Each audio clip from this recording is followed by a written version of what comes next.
You might not expect an ancient Chinese general to show up in a Hollywood movie about money, greed, and Wall Street. But in the 1987 film Wall Street, Michael Douglas's character, Gordon Gekko, quotes lines from a 2,000-year-old book, The Art of War by Sun Tzu. It's one of the oldest strategy guides in the world, and yet people still read it today. Not just soldiers, but business leaders, athletes, politicians, even everyday people. So what makes The Art of War so timeless? Let's find out. This little book, written more than 2,500 years ago, has influenced emperors, samurai, generals, CEOs, and movie makers. But here's the secret. The Art of War isn't really about war. It's about how to think, how to plan, and how to win life's battles. Sun Tzu lived around the 5th century BCE in China, during a time when small kingdoms were constantly at war. According to legend, he impressed a king by training the king's concubines into a disciplined military unit in just one session.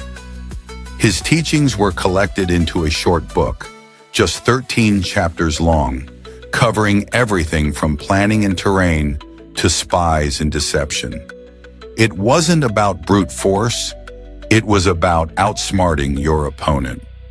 Let's look at a few of the most famous lessons.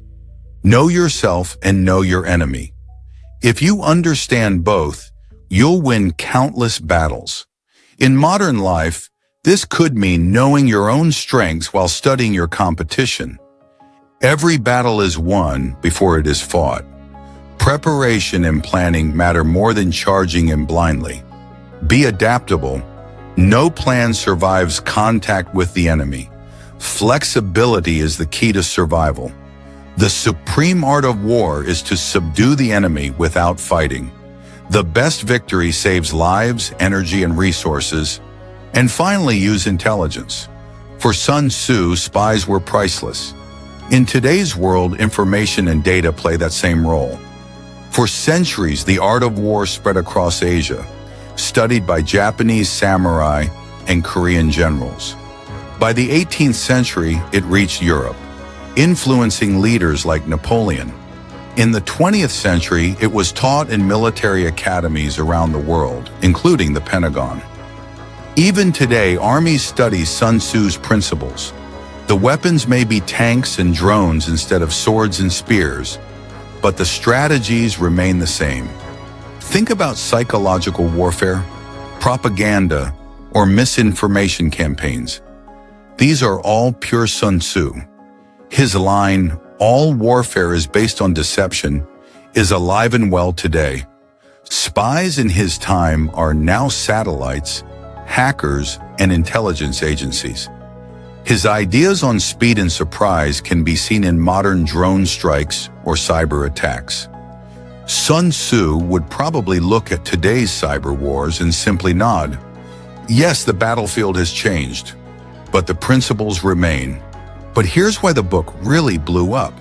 It's not just for generals. In business, CEOs read it like a playbook. Michael Douglas quoting it in Wall Street wasn't random.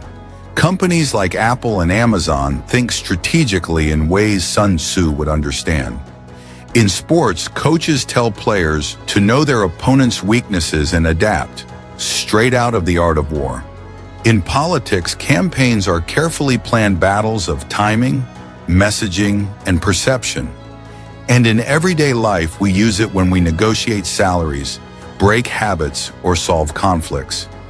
Sun Tzu teaches us to choose battles wisely, plan ahead, and avoid wasting energy on pointless fights.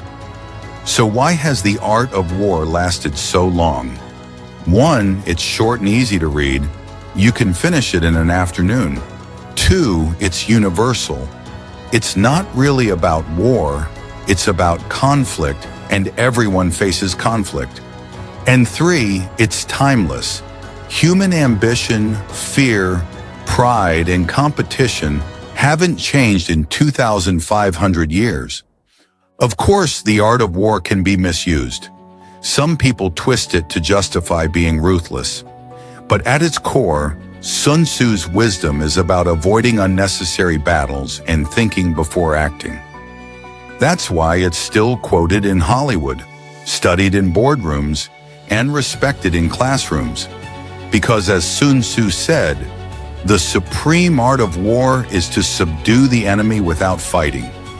And maybe in our lives, the enemy isn't another person at all. It's the challenges, habits, and obstacles we face every day.